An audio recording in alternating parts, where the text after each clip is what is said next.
Bonjour, j'espère que vous allez bien. Êtes-vous prêt pour une nouvelle leçon? Allons-y.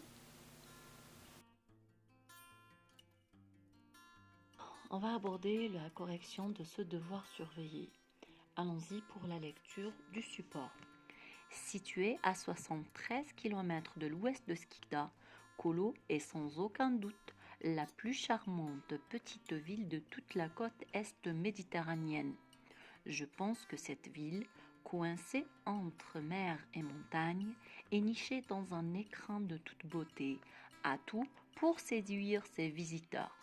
D'abord, son grand littoral qui s'étale sur plus de 31 km offre à la ville une couronne de sable doré et de paysages vierges à couper le souffle, tels que la presqu'île de El Jorda et le mont de Dombo.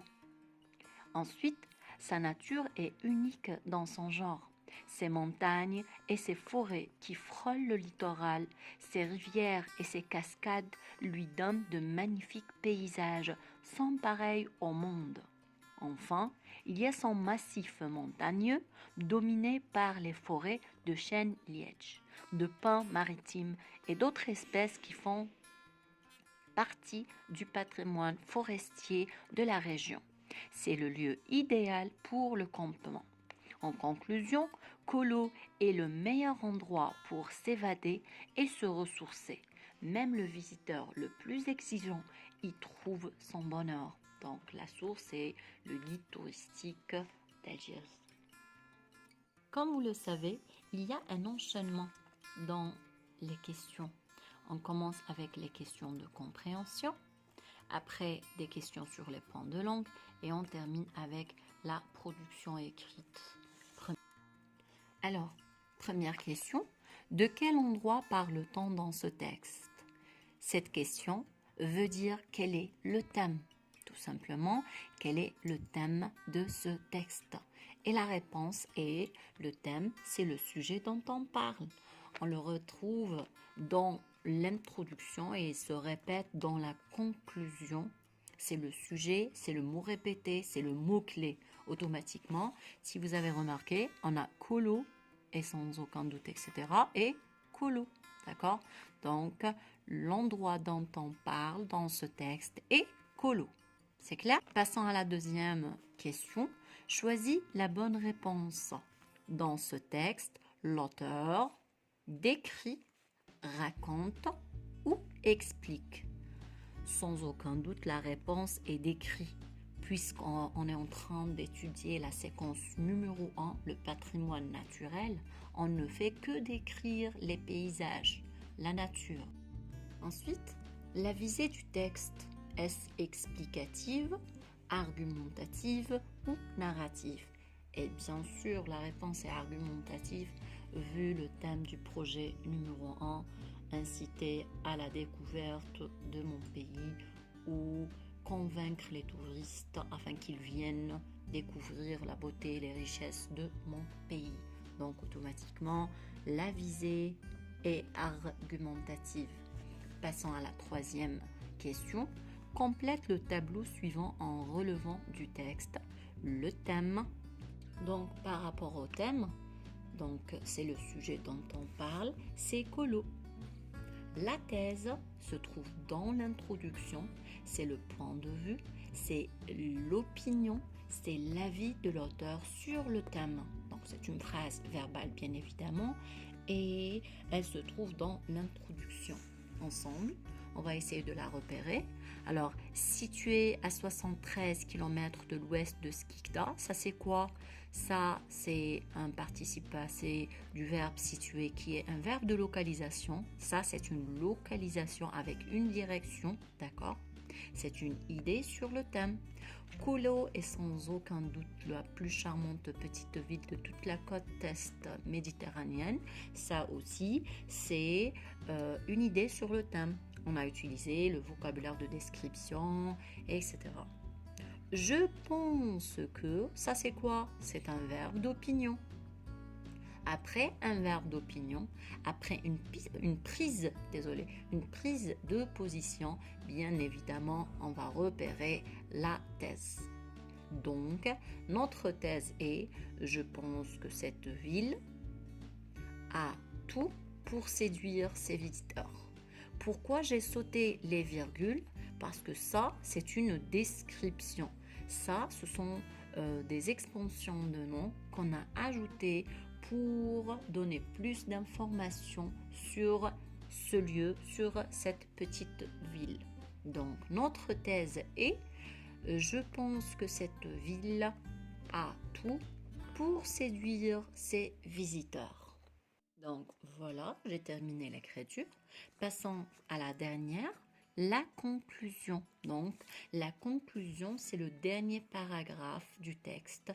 Comment repérer les 3 parties du texte? C'est grâce à l'alinéa, ce petit blanc, ce petit espace qu'on laisse. Donc il y a cet espace, premier espace. Voilà, ça c'est l'introduction. Ensuite, voilà le deuxième espace. Ça, c'est le développement. Et le troisième espace, ça, c'est la conclusion. Donc, mes chéris, vous devez écrire toute cette phrase. Donc, non, il y a 2 phrases. En conclusion, Colo est le meilleur endroit pour s'évader et se ressourcer. Même le visiteur le plus exigeant y trouve son bonheur. D'accord? Donc, on passe à la 4e question. Réponds par vrai ou faux.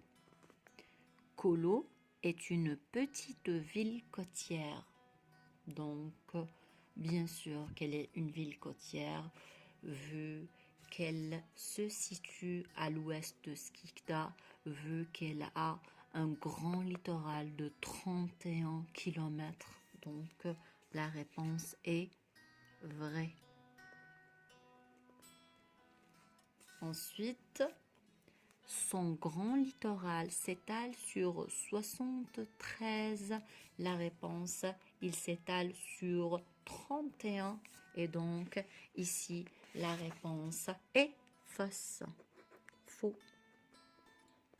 Passons à la question suivante. Trouve dans le texte un mot de la même famille que visiter. Alors, si vous cherchez, vous trouvez même le visiteur. Donc, visiter, la réponse est le mot de la même famille de visiter et visiteur. 6e question, relève 2 mots qui appartiennent au champ lexical de la description. Donc, le champ lexical est l'ensemble de mots qui appartiennent à un même thème. La description, c'est le thème de la séquence numéro 1. Automatiquement, on a plein de mots. Alors, on va essayer de choisir charmante petite ville, côte est. Alors, coincé, montagne, écran de beauté, de toute beauté. Alors, description, on va décrire, d'accord? Alors, couper le souffle, ces montagnes, forêts, le littoral, les rivières, les cascades, magnifiques paysages, son massif montagneux, etc., etc., etc. C'est le meilleur endroit pour s'évader, ressourcer le visiteur. Alors, la description, on a énormément de mots, d'accord? Donc, qu'est-ce qu'on va choisir par exemple? On va choisir donc une ville côtière. On va choisir par exemple magnifique paysage, d'accord? Unique dans son genre. Il y a beaucoup de mots, d'accord? Donc, Ngolo par exemple, côtière.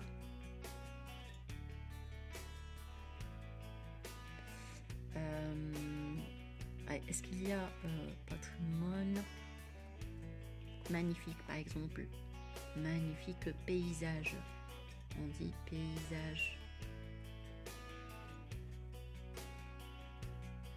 d'accord? Donc tout le champ lexical, il y en a assez, vous avez l'embarras du choix, d'accord? Après, on vous demande la nature de cette proposition. Je pense que cette ville a tout pour séduire ses visiteurs. Là, on a que après quoi? Après un verbe. Donc, cette proposition répond à la question de je pense quoi? Je pense que cette ville a tout pour séduire, etc. Automatiquement, cette proposition s'appelle une proposition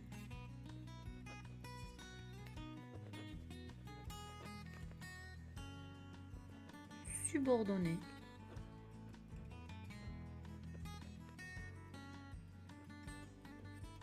Complétive. Complétive vient du mot complément, d'accord? Complément, complétive. On ne peut pas l'omettre parce que elle joue le rôle d'un COD puisqu'elle vient après un verbe. On continue.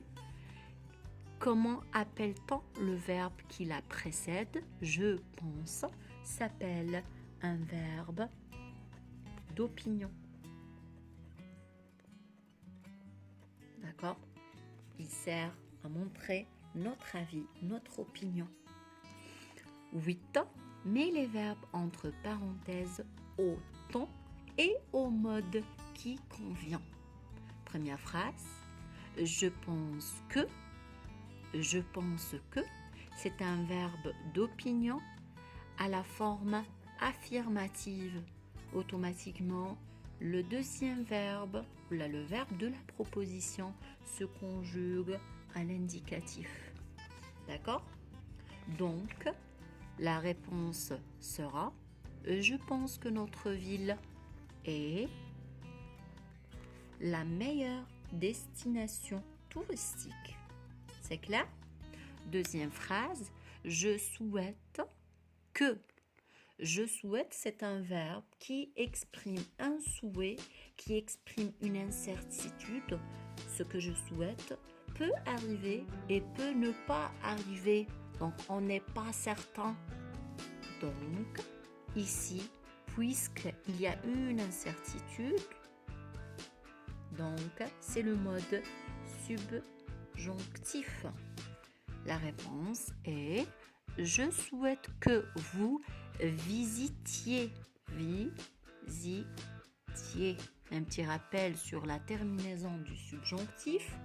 On prend le radical du verbe conjugué avec il avec s au présent et on lui ajoute es, ions, iez, ent. Attention, la majorité des verbes suivent cette règle, mais bien sûr, il y en a des cas particuliers. Donc, si je dis venir, il avec S au présent, ils viennent. Le subjonctif est que je vienne. Donc, notre règle est juste. Un autre exemple, un verbe de deuxième groupe par exemple, finir. Ils finissent, que je finisse, c'est juste. Un troisième exemple, par exemple, je sais pas, alors prendre, ils prennent, que je prenne, c'est juste. Passons au cas particulier, aller, ils vont, c'est pas juste. Que j'aille, ça va changer. Donc la règle ici n'est pas valable, d'accord? Pouvoir, ils peuvent, mais ça passe pas. Que je puisse. Savoir, ils le savent, mais la réponse, que je sache. D'accord?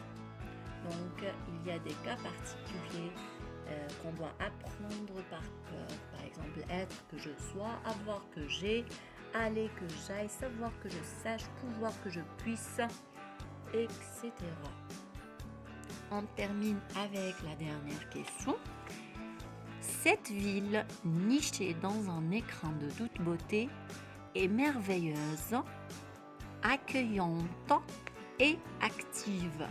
Cette question est sur 2 points. Mais chérie, ça, le barème est très intéressant. Puisqu'on a 2 points, cela veut dire qu'on a 2 changements. C'est pas logique. Alors automatiquement, il y a 4 changements. Cherchons les mots qu'on va changer parce qu'on va passer du féminin au masculin.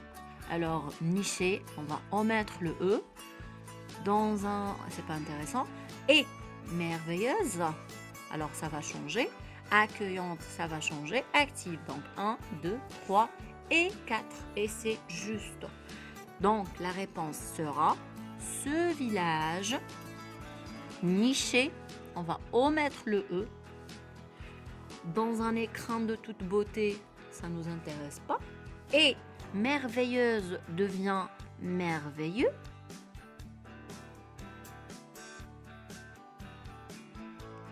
Accueillante devient accueillant. Il faut supprimer la marque du féminin, tout simplement. Et active devient actif. C'est clair? Donc, par rapport à la production écrite, en t'aidant des arguments suivants, rédige l'introduction de ce texte proposé. Le texte est le développement, commence par d'abord. Oran est une ville vibrante et dynamique, d'où la tradition et la modernité se rencontrent avec une population hospitalière et aimable, connue pour la joie et le plaisir. Ensuite, la ville se caractérise par un paysage admirable marqué par la présence de la mer et des reliefs avec de nombreuses plages comme les Andalouses. Enfin, à Oran, il y a beaucoup de places à visiter comme la fameuse place d'Armes. Au centre-ville, le musée Zabana, la cathédrale, le monument Santa Cruz et la Vierge Marie située en hauteur d'Oran et qui propose une magnifique vue sur la ville, en particulier le soir, et aussi le front de mer qui est le lieu idéal pour sortir se promener avec les amis. Pour toutes ces raisons, passer un séjour à Oran, c'est vivre un moment inoubliable. C'est évident que le thème est Oran puisqu'il y a une répétition du mot Oran 1, 2 et 3 fois dans ce passage. Après, lorsqu'on cherche une thèse, il est très facile parce que voilà la confirmation de la thèse. Donc, je vous propose 4 points essentiels dans votre introduction. Bien sûr, si vous voulez me suivre. Donc, le premier, c'est le thème, bien évidemment. Le second point, c'est idée sur le thème.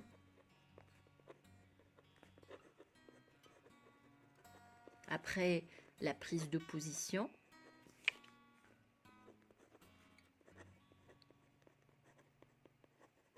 Et on termine avec la thèse.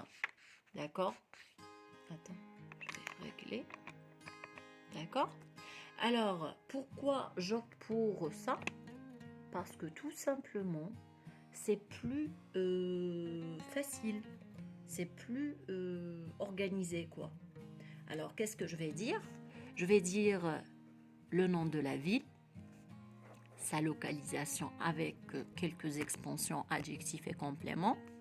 Prise de position, c'est le verbe d'opinion. La thèse, c'est vous devez venir visiter ou quelque chose de ce genre.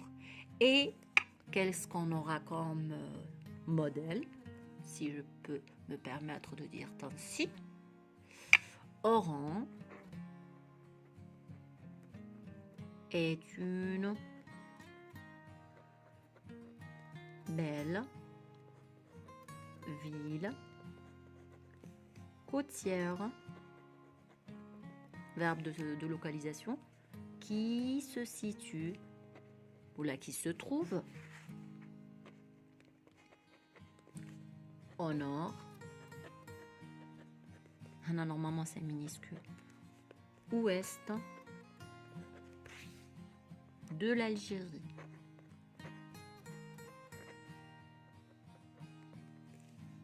D'accord? Verbe d'opinion. Je pense que c'est une destination touristique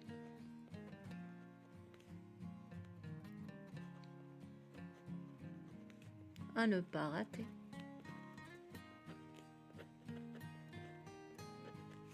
D'accord? Donc, je vais relire. Alors, Oran est une belle ville côtière qui se situe au nord-est de l'Algérie. Maintenant, je voulais utiliser un complément de nom, je voulais utiliser des adjectifs, ça c'est le vocabulaire de description. Après, le verbe d'opinion, je pense que la thèse, c'est une destination touristique à ne pas rater. Est-ce que c'est clair?